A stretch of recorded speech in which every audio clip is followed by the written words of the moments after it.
Here we go.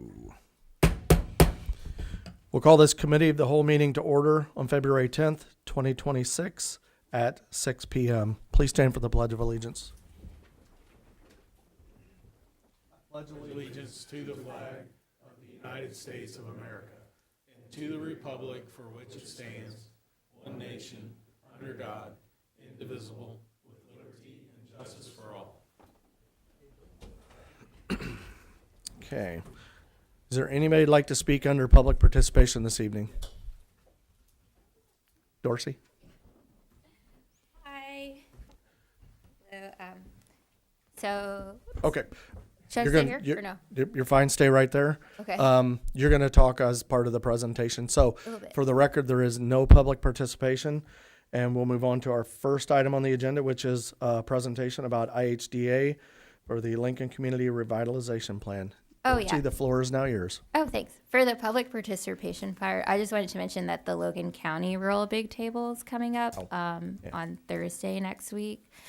So that is February 19th from 3 to 6 p.m. at the Lincoln Park District. So it's a community input event that the Greater Peoria Economic Development Council is putting together. And it's part of the Comprehensive Economic Development Strategy. So Logan is a part of the region. It includes 5 counties: Logan, Peoria, Tazewell, Woodford, and Mason. So the event's to help us sort of gather how people feel and what they want to move forward with community and economic development strategies. So it's free, open to the public, and I'll leave some flyers here. But Okay. yeah. Floor's all yours. Okay, thanks. Yeah, the other part that I'm here and helping support and talk about is the Illinois Housing Development Authority, IHDA. They have a program called Community Revitalization Planning, and it's a free program that communities can be a part of, and it's a planning process. It usually takes about 12 to 18 months, and IHDA works with communities to help kind of do more of a deep dive into the housing that's needed in the future, and also bringing different groups of the community together for more just community development planning efforts. And so I've been talking to the mayor and Rhonda along with Andrea at LEAD about creating a partnership to work with IHDA to do one of those community revitalization plans for Lincoln, because we've heard and we know that housing is definitely an issue in the community, and investing in some type of planning effort really does help with moving forward with bringing some development. So we have with us Amy Bashidi, who's from the IHDA office, and so she's going to give a bit more specifics around what that planning effort looks like, and give a little bit more color to the documents that were passed out. So, Thank you, Dorsey. And thank you all for having me here this evening. I appreciate your time. My name is Amy Bashidi. I'm the Community Revitalization Services Manager here at the Illinois Housing Development Authority. And I've been speaking with Dorsey and Andrea for several weeks now to discuss a potential partnership with the City of Lincoln. So just to walk you through a little bit about what that partnership would entail, IDA would have one staff member, most likely me, who would be the lead on our side. And we start the process with a kickoff meeting where I would come to town, meet with City Council if desired, other stakeholders who would be interested in the planning process, and go through all the steps of the process. At that point, from there, we do a full market analysis of the primary market area around Lincoln. That includes housing, economic, and demographic data that we pull from the census. From there, we typically will design a community needs assessment survey that will be available both online and on paper if desired. We house it on our website and through ArcGIS Survey's website, Survey 123. That survey is typically about 10 to 15 minutes long, asks questions of residents of the area about their housing, if its affordability, its quality. It also asks about mobility around the community, We ask about the economy, amenities and resources that are available in the community. And then we ask an open-ended question about what kind of development projects the respondent would find most attractive for the area, whether that's housing or whether that's recreational, community development, etc. And so then after we have completed that survey collection, which would be anonymous, it does not collect any identifying details, and all of the results would be presented as an aggregate. We would typically hold a community meeting for the larger community to present the results of that survey and introduce the project to the larger community. From there, we would typically, as we get into the warmer months, we would design a housing stock survey for the community where we literally just map every building and every parcel in the community. And volunteers as well as IDA staff will use an app called GIS Field Maps to collect information on every parcel in the community. So typically what we look at in those surveys is the utilization of the parcel, so that can create a nice land use map for the community. Then we look at, if it's residential, we look at the type of residence, if it's single family detached, if it's multifamily, mobile homes, townhomes, so on and so forth. We look at occupancy and vacancy. We look at,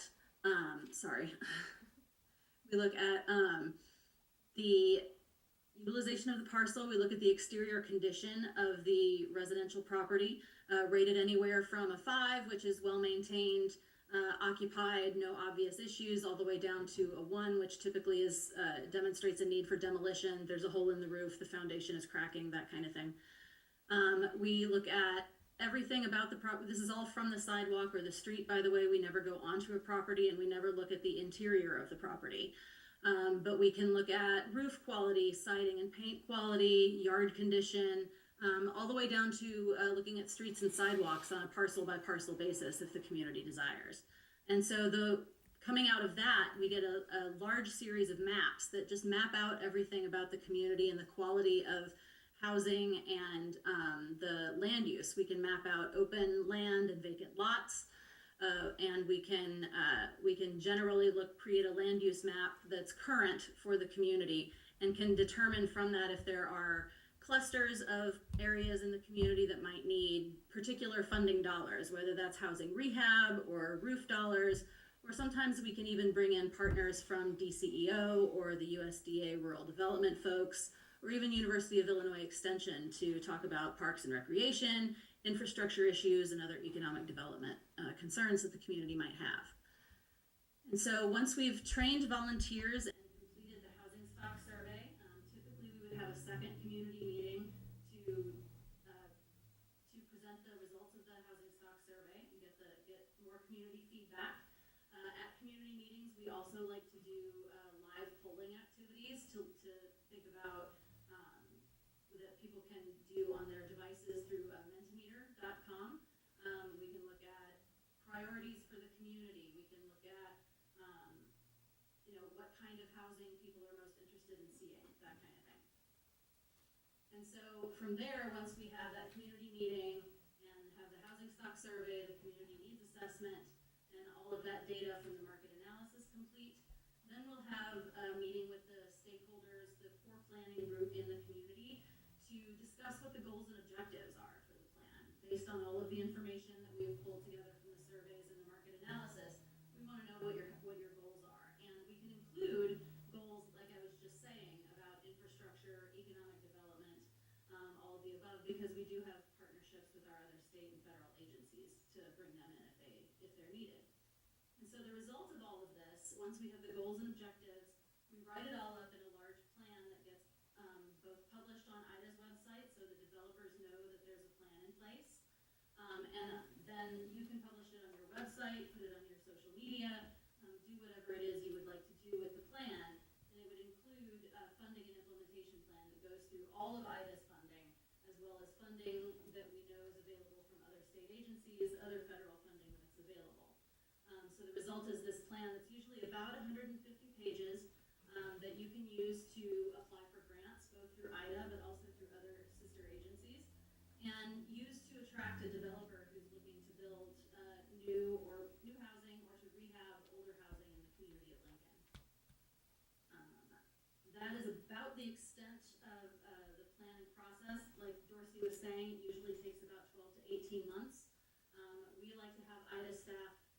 community at least every other month or so, because we want to get to know your community, get to know the people, the residents, spend a little money in your restaurants and your hotels, because we think that's important for building community engagement. And so I would like to know right now if there are any questions or concerns, and please let me know. Questions from the council? Ms. McClellan? So for the original survey, how do you make sure that you get a broad spectrum of people who are replying to that? Do you direct market? I mean, how do you direct the marketing to get people to go to your website? Well, that would be typically up to the community itself. But we've had other communities publish the link to the survey on their social media. We've had other communities put a link to the survey or the QR code for it, or even a copy of the survey itself in, for example, water bills, putting a stack at City Hall for people to complete. Libraries are always a good way to advertise a survey. We also have been in several communities, gotten the school districts and the churches involved in distributing surveys. So there's always a lot of different ways. It really is just we would want to get to know what works best in the community. So is that part of what you would do? You would actually find those avenues to get those out to people, or that would be something we do? That typically is something that the community takes the lead on, just because you would know better than we would what would work best and reach the most people. But we can always help come up with brainstorming and new ideas to get the word out. We don't usually have a lot of difficulty getting the surveys out the door. So I asked Rhonda to take the lead on this when this first came in, and she reached out to me by email earlier today. We're going to have a conversation about council involvement as a whole on various levels. As you can see, just by looking at this timeline, there's a number of activities the council in the city of Lincoln is going to have to be involved in to assist this effort. But I do think it's worth it. What's been presented. Rhonda, did you have anything you wanted to add from your experience? Okay. Also, because we're dealing with taxpayer dollars, the question always comes back to money. So, Amy, Dorsey, keep me honest, but I believe that this is a no-cost effort to the city, That's correct. except we are able to offer this free of charge to the community. except for some incidental charges along the way or costs, right? We do ask that the community put aside a small fund to pay for refreshments during community meetings or childcare during community meetings, whatever might be most useful in the community. But that doesn't come to us. That stays in Lincoln. Okay. Yeah, I think the suggestion's like $1,500 in the package. But yeah, just like food, drinks at those meetings, that type of stuff. Any other questions from the council on this? Okay, so if there's no questions, then I'd like to go ahead, because there's a cost involved, and I think this is worth the exposure of what we're doing in the community to address this topic. I'd like to put it on the regular agenda for next week and have the council take a vote on it. Any concerns with that? Okay, so we'll go ahead and place this item on the regular agenda for next week then. All right. Thank you so much for your time, Amy. Appreciate it. Thank you for your time. Dorsey, thank you for your time. Thank you. Take care. And Andrea, I know you didn't talk, but we saw you, so good to see you too. Okay, moving on. The next item up is Rachel King. I know your agenda says Skaggs, but it's Rachel King. She's on the phone with us, and she's going to talk to us about the City of Lincoln compensation study. So, as you know, over the past year or so, we have had conversations typically during budget time about salaries for non-union employees, department heads, et cetera. Part of the payroll policy that we implemented last year required a compensation study. Steve's talked about it before. So, Steve, did you want to do any intro for Rachel or kick this off? Well, I just want to thank Rachel for getting on this evening and for doing the work you and your group for the city of Lincoln, and what you produced was very interesting and very helpful. Thank you. Okay, Rachel, the floor is yours. Okay, fantastic. I have a very brief presentation. Is it okay if I share my screen? Absolutely. Okay. I Hopefully this will work. I'm very familiar with Teams, sometimes Zoom. I'm not that savvy. Can you see my screen? Yes. Okay, perfect. Good evening, everyone. Thank you all so much for having me. My name is Rachel King. I am a project manager with MGT. I work directly with administration on this compensation study.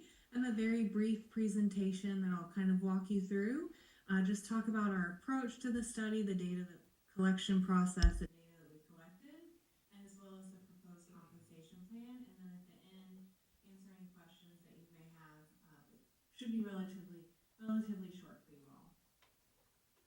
First up is really the agenda, kind of what we'll be discussing. We'll talk about the scope of work, the market survey, which included salaries and benefits, the proposed compensation plan, as well as implementation of that plan, and then future administration of the plan, how you can use that, and then maintain that for years to come. And then, like I said, end with questions.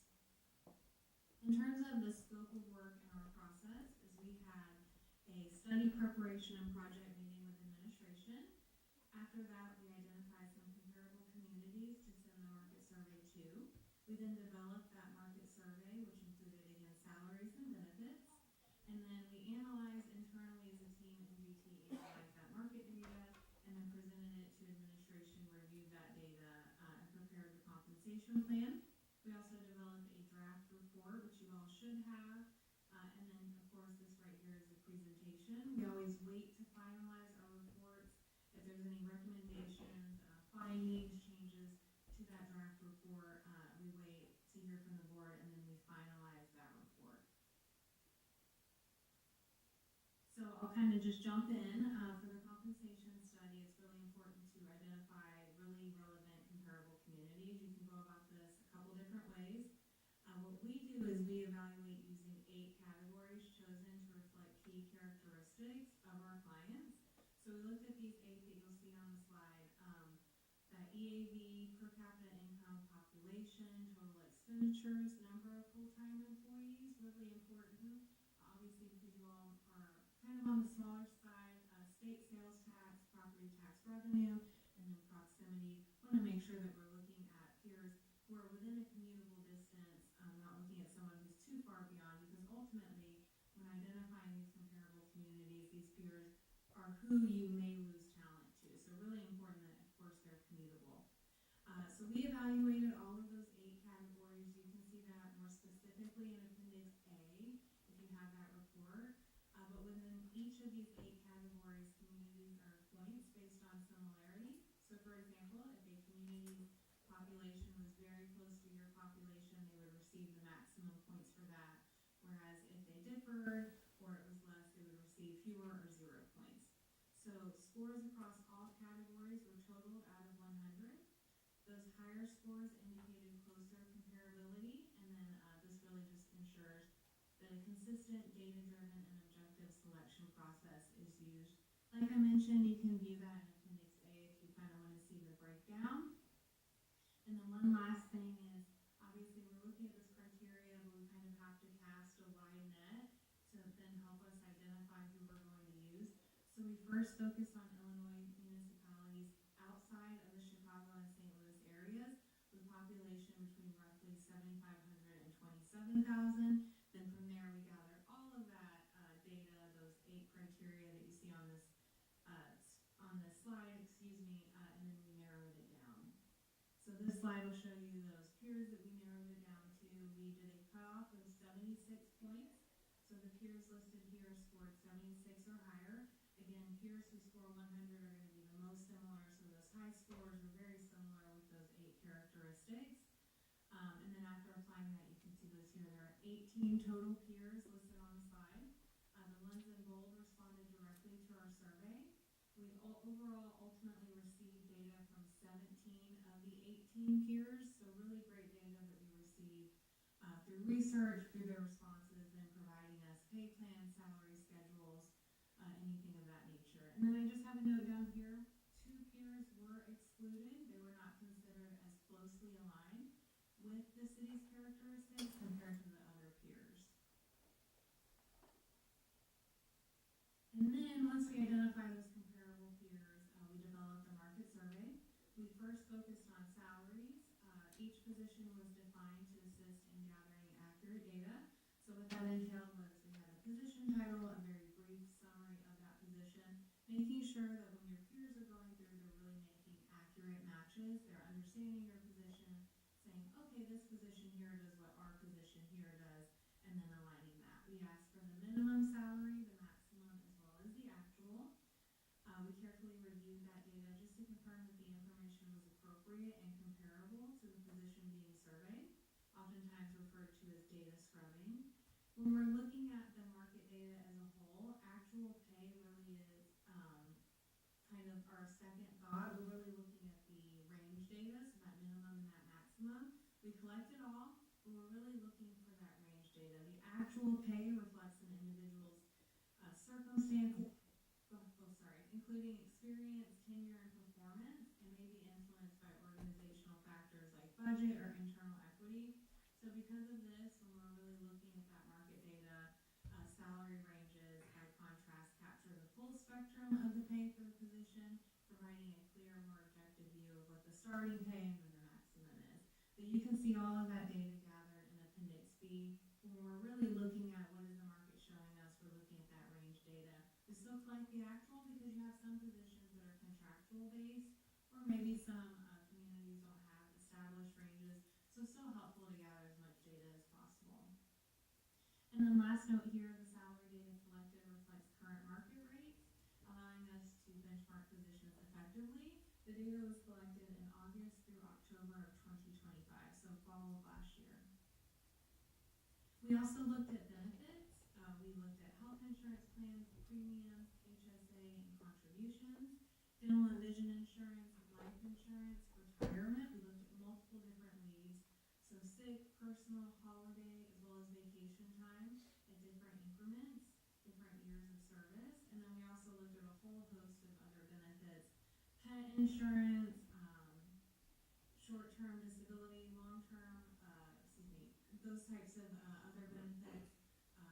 We also looked at tuition, education, and you can see that within the report as well.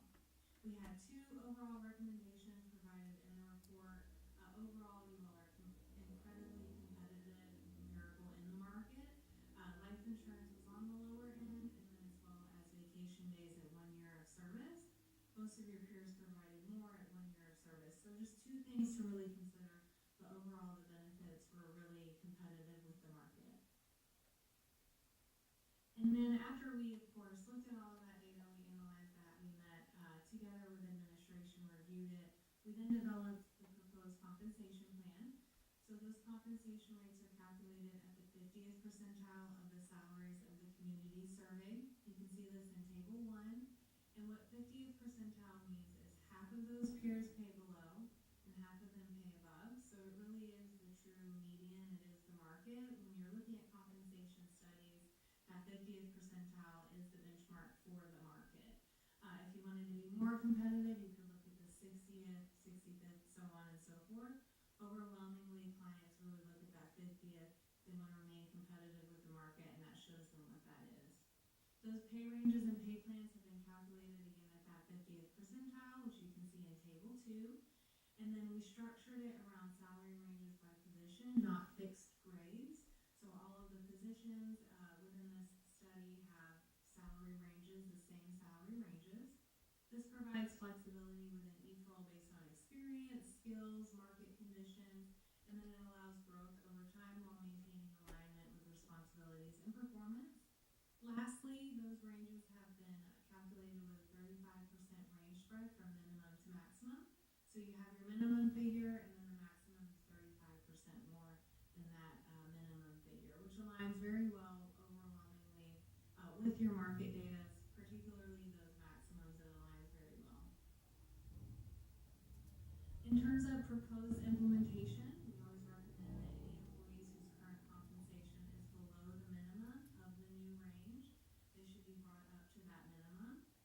And then anyone whose current compensation falls within the proposed range, they just maintain their current pay. This last one, it does not apply, but if there were any employees whose present compensation was above the maximum of the proposed range, they should be held at their current rate without a reduction in compensation. Again, that does not apply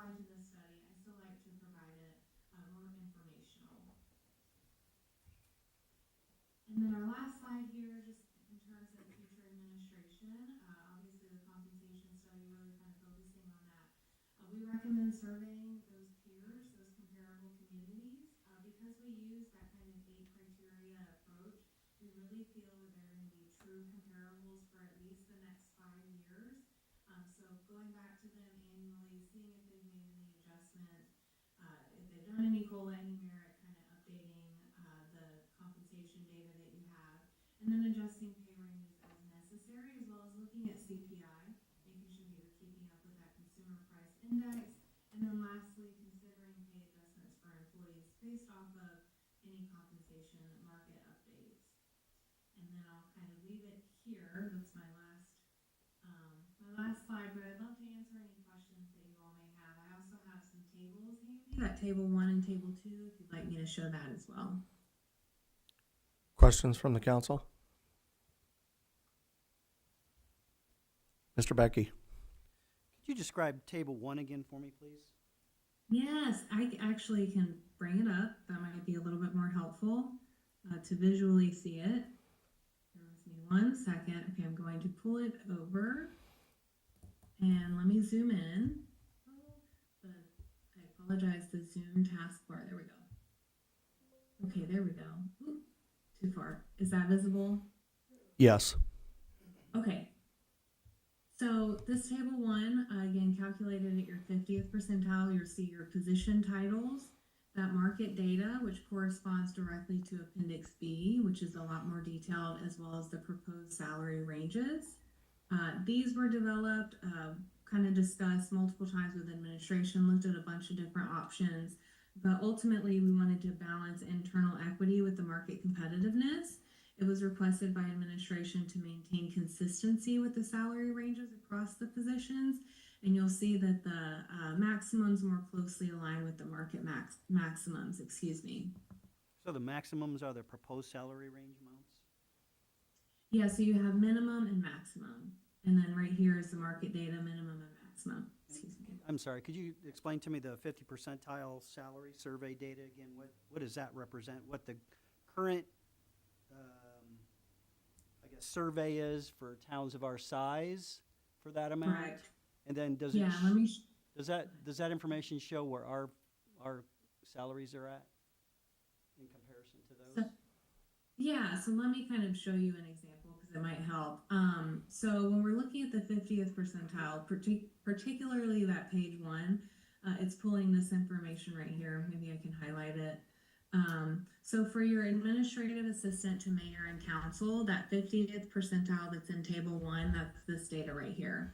And this really is based off of this market data. This is going to be your median of the market. We refer to it kind of as the market. If you wanted to be more competitive, you could look at different percentiles.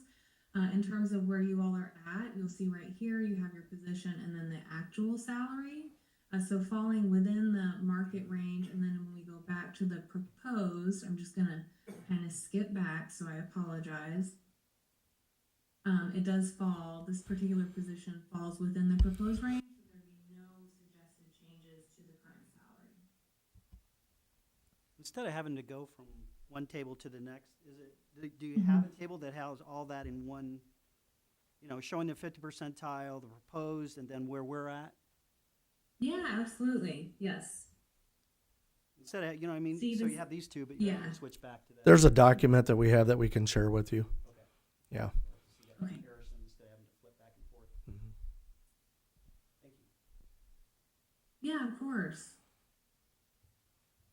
Okay. Other questions for Rachel or Steve? Okay. If you do have questions about any of this as we lead into budget discussions, be sure to get with Steve. He's leading this. You can ask me too if you'd like.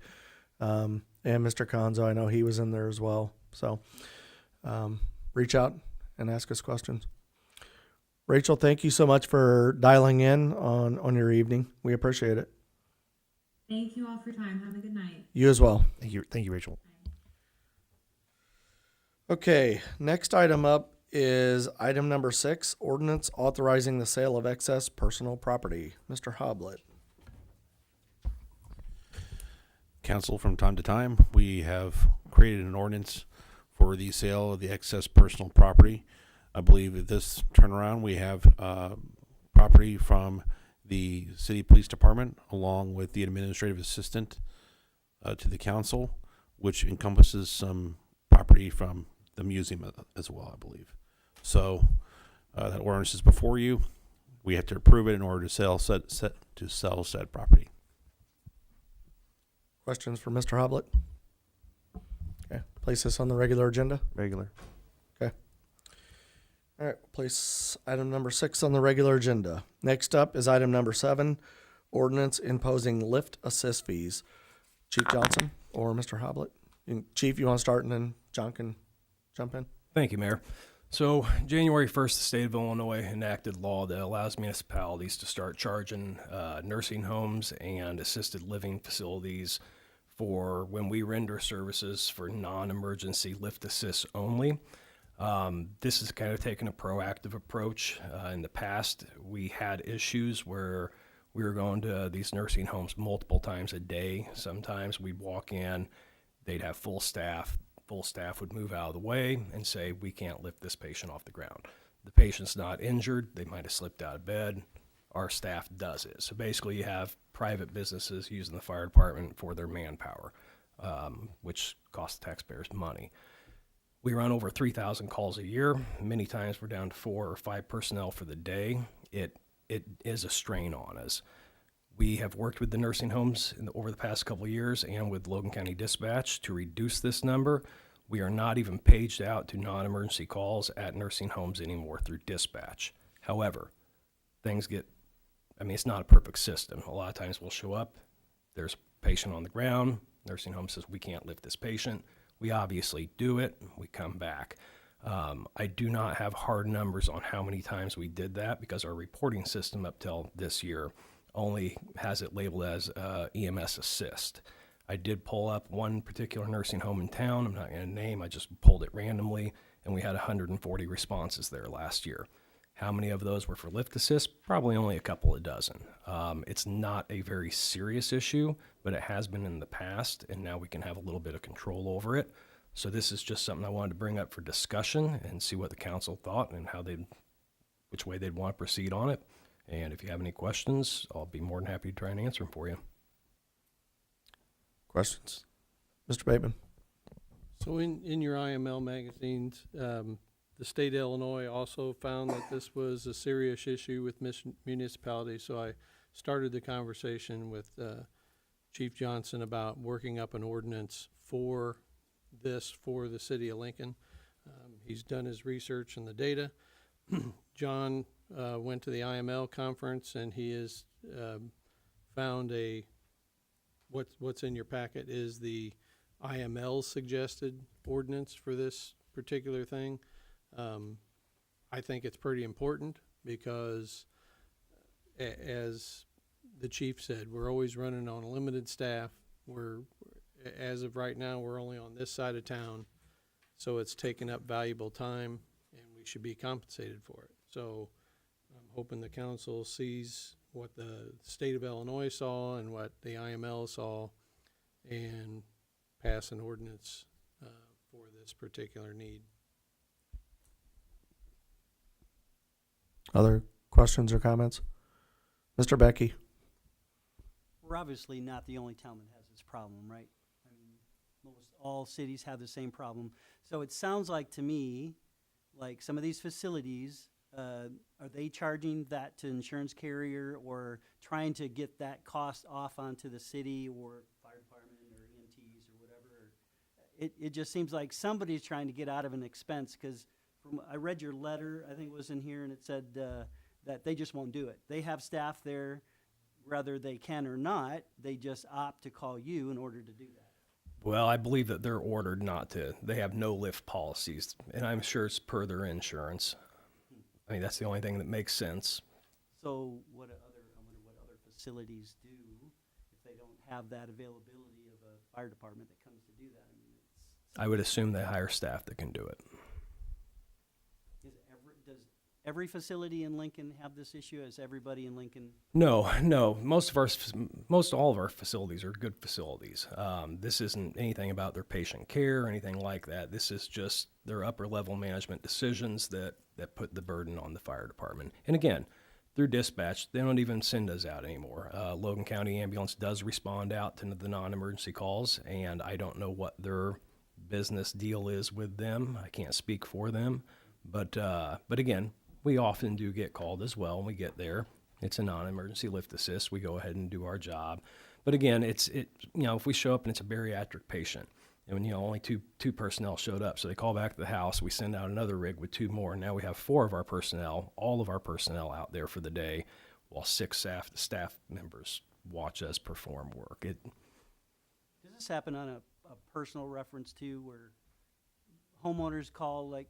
This is only for nursing homes and assisted living facilities.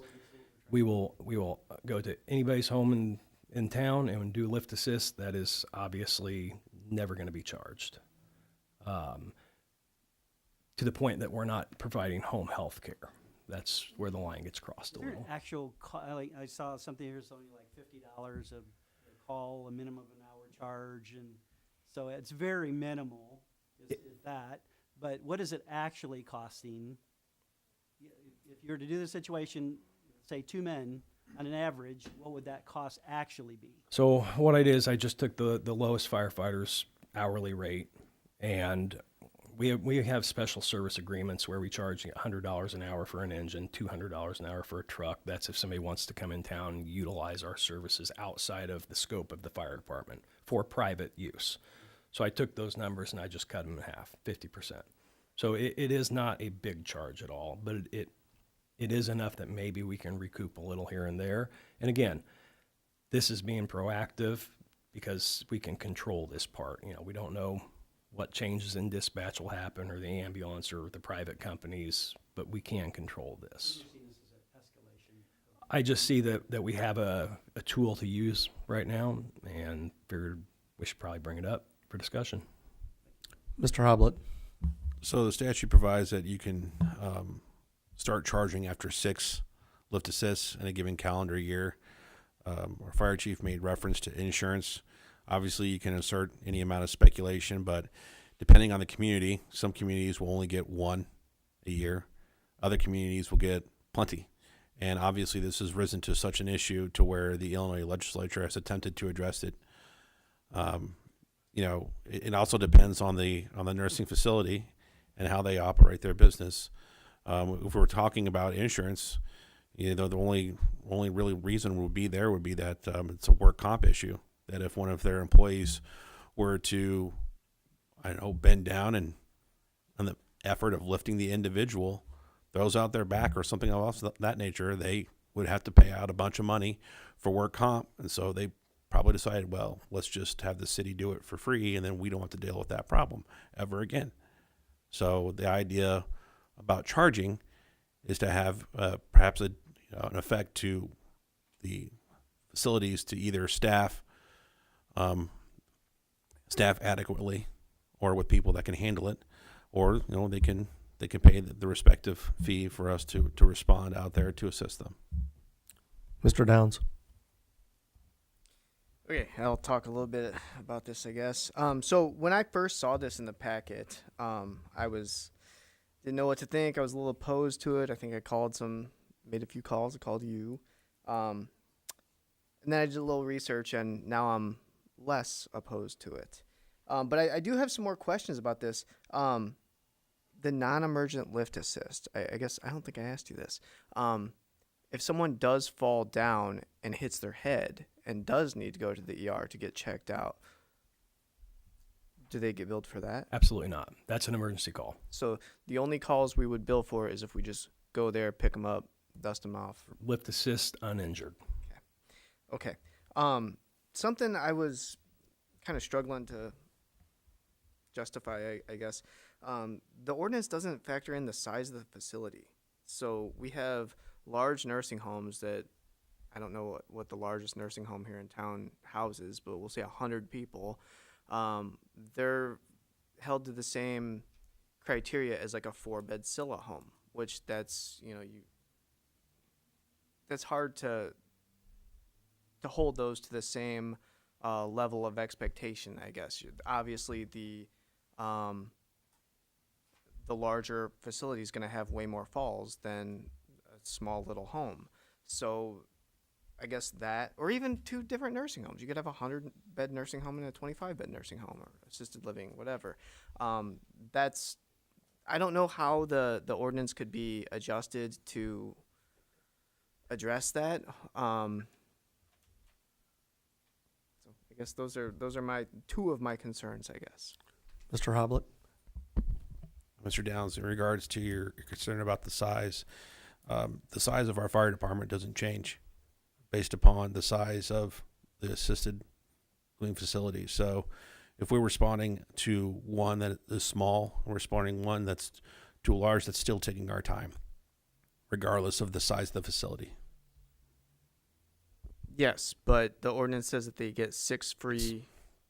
It's the ordinance is created and the law was passed based upon the imposition of this service to the municipality, not based upon the size of the facility. If it's a small facility, calling a lot. If it's a large facility, either calling a lot or calling not at all. If they're a larger facility, they can theoretically afford to employ more people. Hopefully they would have more people on staff that would be able to assist. I mean, it could be argumentative either way, but it's more to the size of our own fire. Like as police fire chief said, sometimes we only have about 4 or 5 people, and those 4 or 5 people will have to respond to whatever facility, regardless of the size it is. Sam, is your concern based on the cost to the facility? Because you're talking about size. What is your concern, and how does size factor into that? Yeah, to cost to the facility. The larger facilities are going to have more falls, so they're going to have to pay a larger amount than a small 4-bed home that may only have a couple, or hopefully they don't have any falls. But I mean, they'll have less falls than the larger facility. Sorry. Okay. Chief Johnson? And to that point, a little discretion goes a long way as well. If we go to a house because a large person needs help up, and we're not actually displacing the workers but assisting them, that's a little different than showing up to a facility and everybody standing saying, hands off, we can't touch.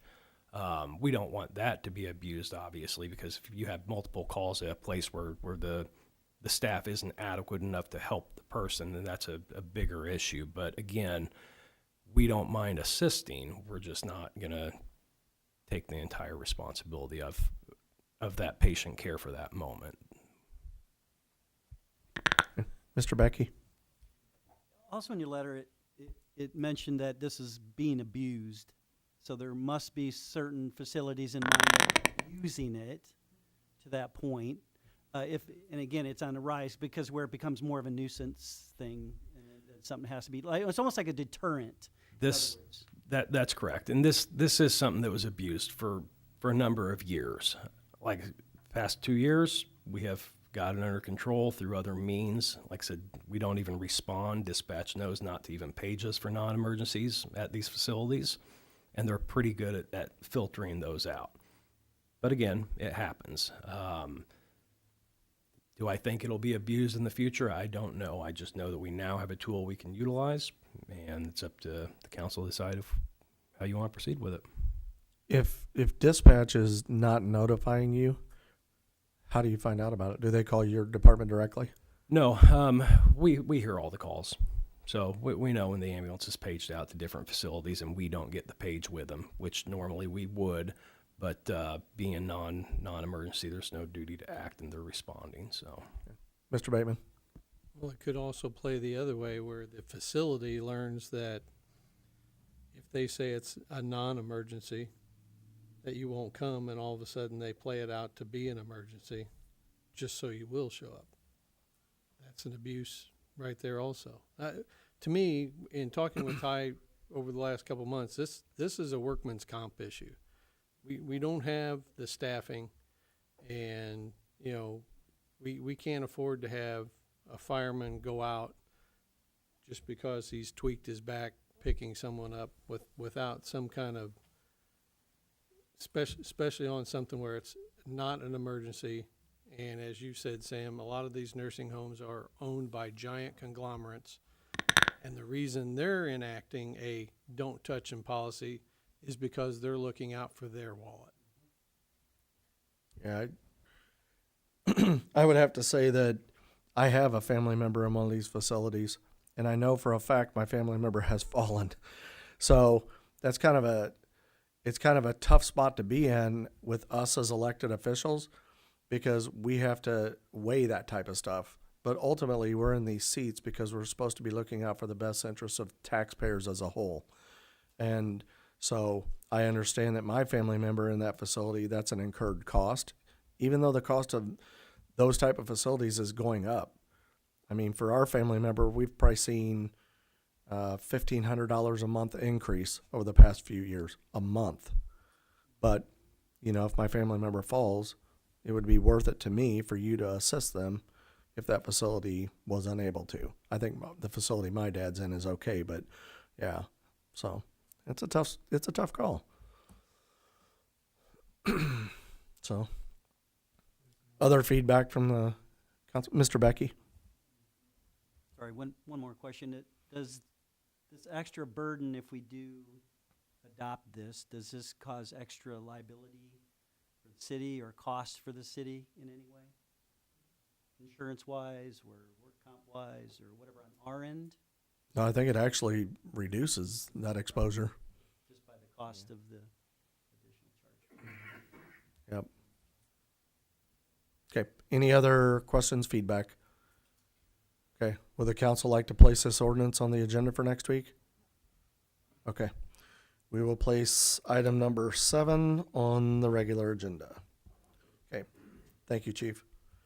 Okay, next item up is item number 8, resolution authorizing execution of a service agreement of a responsible bidder for the supply of electricity for residential and small commercial retail customers who do not opt out of such program. Mr. Hoblet. Council, as previously noted in an earlier ordinance I've done, we also here at various times go out for electrical aggregation to the lowest responsible bidder. We've done various resolutions over the course of the years, I believe with Stone Creek.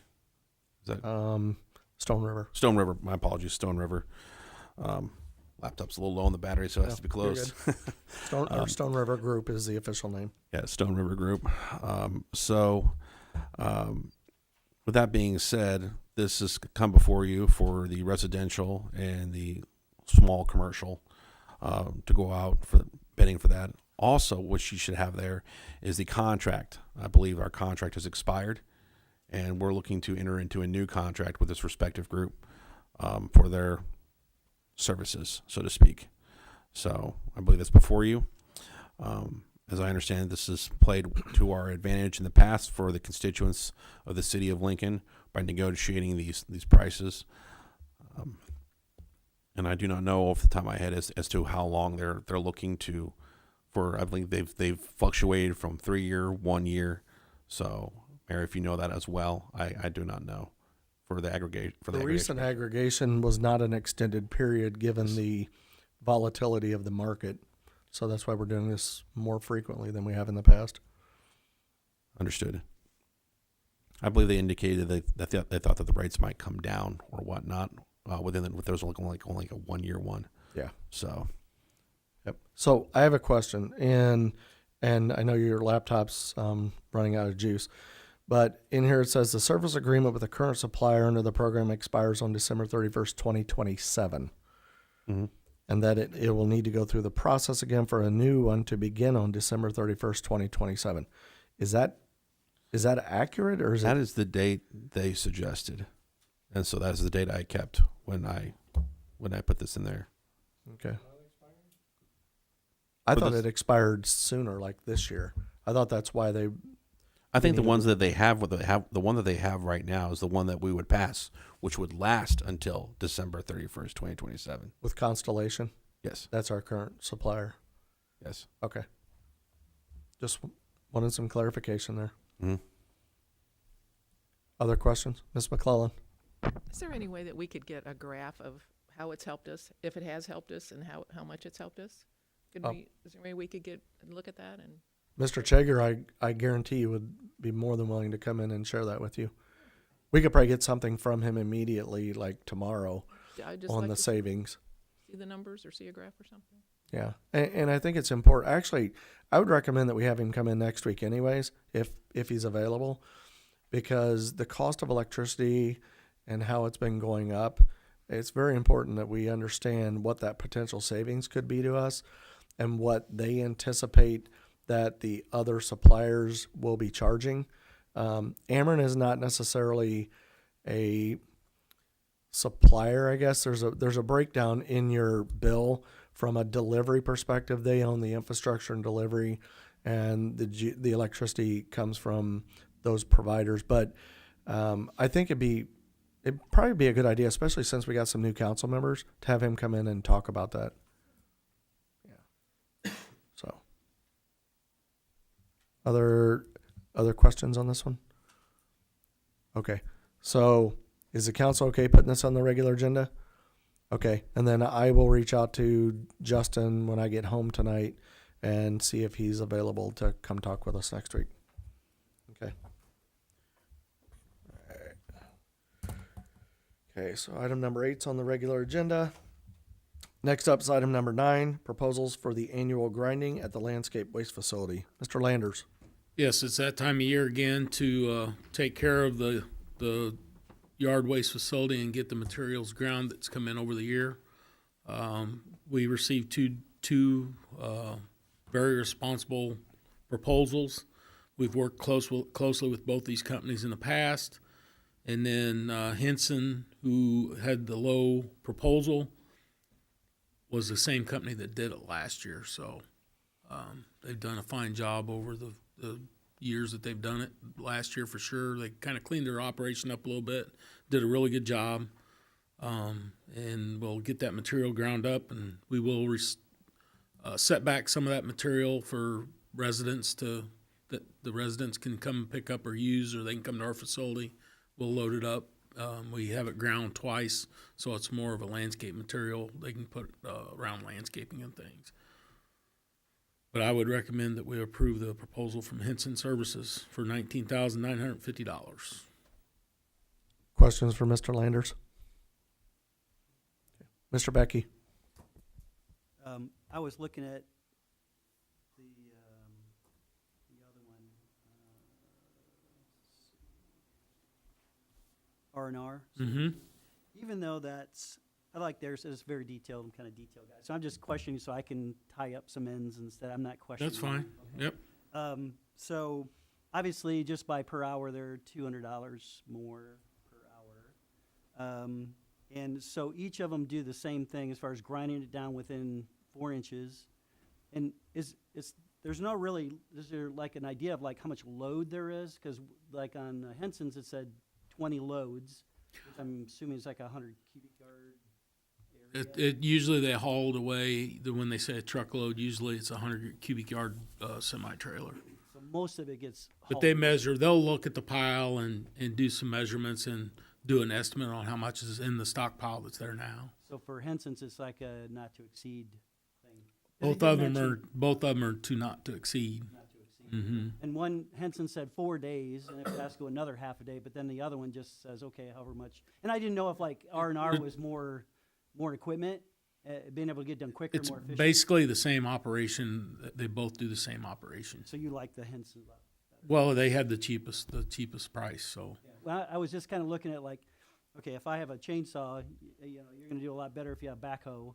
It's Yeah. gonna take me longer. Basically, they use different grinders, but basically it's the same process.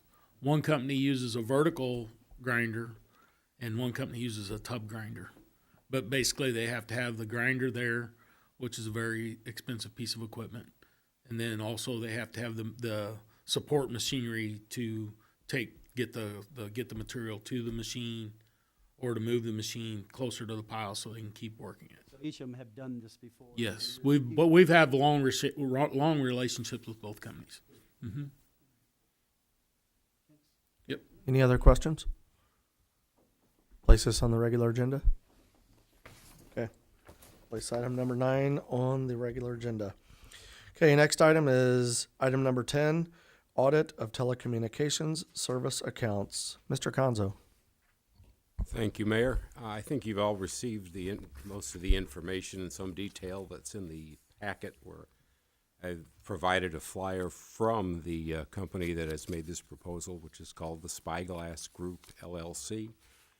I've also included in there the copy of the agreement, draft of the agreement that we would enter into, and the letter authorizing it. In the memo that I wrote, I described what this is. This is to review our telecommunications service accounts and the billing that we get from them. And the reason for that is a lot of these have fees and things in it that most people, including me, don't understand, because they're coded in various ways that are different than, you know, what you would normally read on an invoice. And they're also have a lot to do with a great deal of technological aspects of it that I wouldn't necessarily understand, and I think a lot of people wouldn't. What this company does is, and they specialize in doing this, is they obtain the invoices, which we have on file in the city clerk's office, and they review those invoices, and they look for a couple of things. They look for fees for things that were being charged that we're not using anymore, and maybe never have used, phone lines that we're not using, or fees for various other aspects of the service that they provide that would not be applicable to us. The other thing, and this is more difficult unless you know the codes on it, there are sometimes taxes hidden in those things. Well, as a municipal corporation, we should be exempt from those taxes. They're not as easy to find as if, you know, somebody goes out and buys building material and comes back in and it says sales tax on it. We spot that right away, you know, and we usually make quite an issue of it if I see that. But not that that happens very often. I think all the departments have done very well at getting that under control. However, with this, they're not as easy. With these communication services, they're not as easy to find, and what this company does is specializes in reading these things and interpreting them. They have two aspects to this, one of which is cost recovery, and that's what we have paid in the past and are still able to obtain a refund. If they go back, 10 years, we're probably not going to get that money back. But when I talked to the account representative for this, I think she seemed to indicate, it was reasonable to expect to be able to go back at least a year and obtain refunds of those. If we do that, we would, whatever cost we recover, we would split with this company, with Spyglass, at a 50%, 50 basis. The other thing would be service elimination, which is what I just described, and that previously, which is things that we're paying for that we don't use anymore, or that perhaps we've never used. They would then, we would point that out to us. We would contact the provider and eliminate those from the bill. If we do that, we would pay them, we would pay this company 100% of that savings for that year, which is revenue neutral, because had we not contracted with this employee to find these charges, we'd have paid them to the utility. So whatever we've taken that all into the budget for these services for the year. We would eliminate those, and we would pay we would pay that to this company, to Spyglass, to eliminate those. Those savings would go on, and we assume in perpetuity following that year, and the money we would save from that would be ours. I think it's a worthwhile proposal to let them try it. We don't have to put any money up front. If they don't save us any money, we don't pay them anything. Talking to the sales rep, she has pointed out other counties and cities, counties and municipalities in the state that they have worked with, some of them in the central part of the state, some of them other places and in other states, and apparently that they have been effective at finding these cost savings. So I am recommending that we enter into this agreement with Spyglass Group LLC for the review of our telecommunication service accounts on the terms proposed in the agreement. Mr. Anderson? Yeah, Chuck, is this just for landline-based? No, I think it's any number of any type of communications thing. So it would be things like the ever popular Comcast and Verizon and others that provide it could be cell phones. It could be. I'm just wondering, is that also for city-issued cell phones as Yes, well? yes. Be for anything with communications. It would not extend to utilities such as that are non-communication, such as Illinois American Water or Ameren for gas and electricity. It wouldn't cover those things. Cable TV, internet? That would be it would cover cable TV, internet, landline phones, cell phones, and probably things I've never even heard of. Okay. Other questions for Mr. Conzo? Okay. Place this on the regular agenda. Okay. Place item number 10 on the regular agenda. Thank you, Mr. Conzo. Okay. I do have another item that was not on the agenda that came up this week. And I would like to ask the council, you just entertained a similar request here not too long ago, but as we move forward with the Tourism Bureau, Mr. McCoy, and he's welcome to speak if he'd like, but they're now into the part where they're starting to pull all the stuff together for the exhibits. Okay. The walls are up, the walls are primed in there for the most part, and they're working through it. But the credit card that the council allowed me to use, we're at a point now where Ms. Matoko is using that for the mayor's office, also for the Economic Development Center and the things that we're putting together there. In the interest of keeping the lines clean and preparing for the budget, I'd like the council to consider approving a credit card for the tourism department with a limit of $5,000 as well. Mr. McCoy has some things that he has already lined up that he needs to purchase. And so that would help move things along quicker. However, we did have a meeting with Mr. Conzo before tonight's meeting, and I want the council to understand that we still understand the importance of getting the sales tax rebates when we can, using invoices where possible. It's not meant to be the primary method of purchasing things for the tourism department or the museum. It's meant to be a backup.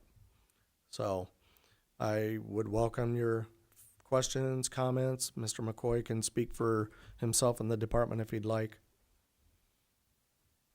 Questions from the council? Okay. So we'll work with Ms. Landers will work with Ms. Bateman to get that on the agenda for next week then as a add-on. Okay, thank you.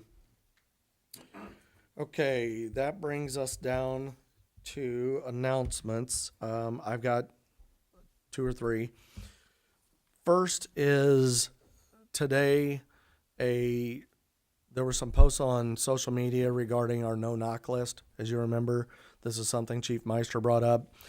The no-knock list got put out on the city website.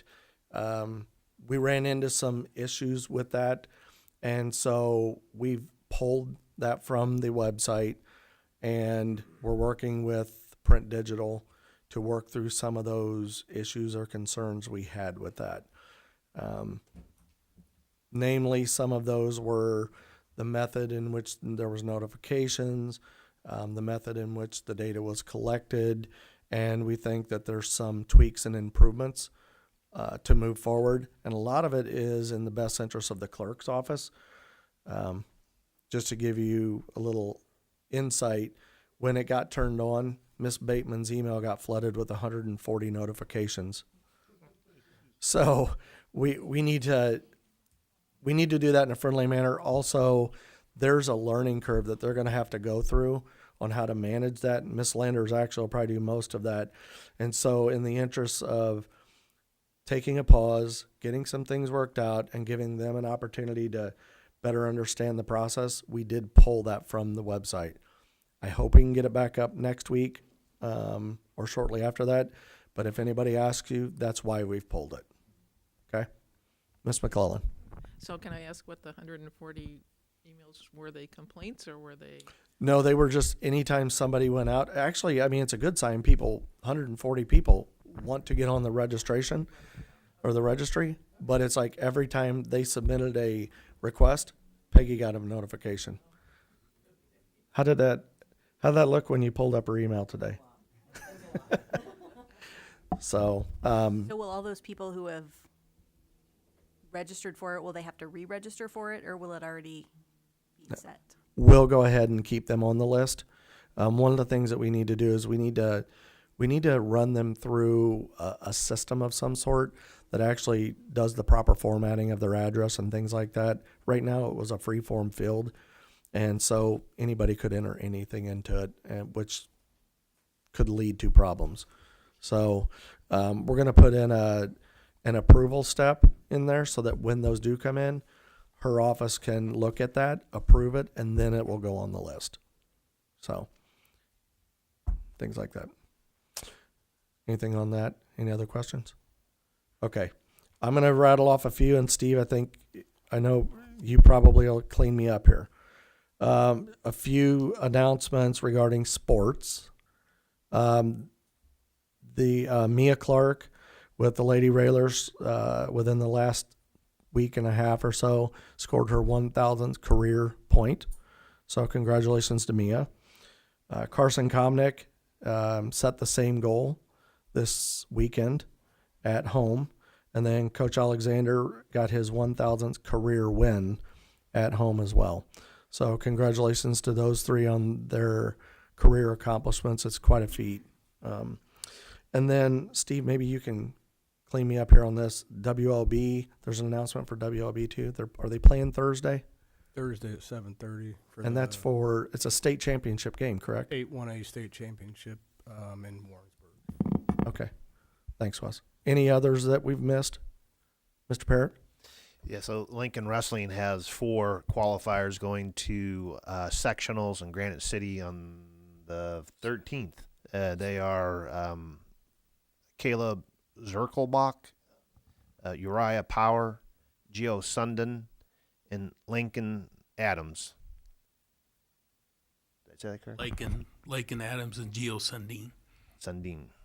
Yeah, congratulations. They wrestled in regionals. It was like a week and a half ago or so now. They've kind of changed the season up a little bit this year, so there's kind of a space in there. But also, I'd like to mention that Lakin Adams had his 100th career victory at the regional tournament.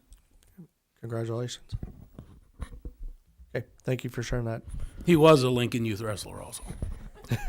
So he's been with you for a while. Okay, any other announcements that anybody would like to share? Mr. Becky.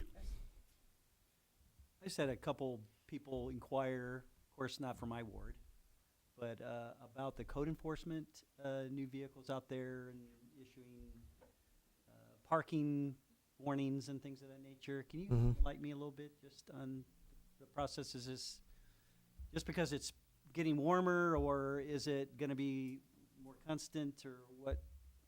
You know, what is it? Well, I'll give you the overall, like very high level, and then I'll let Chief Meister get into the details. But this position was one that we created because there were things like parked vehicles, overgrown grass, things that were taking away manpower from the streets and the officers' times that are dealing with narcotics issues, gun issues, mental health issues, the important things in the community that we really want them to focus on.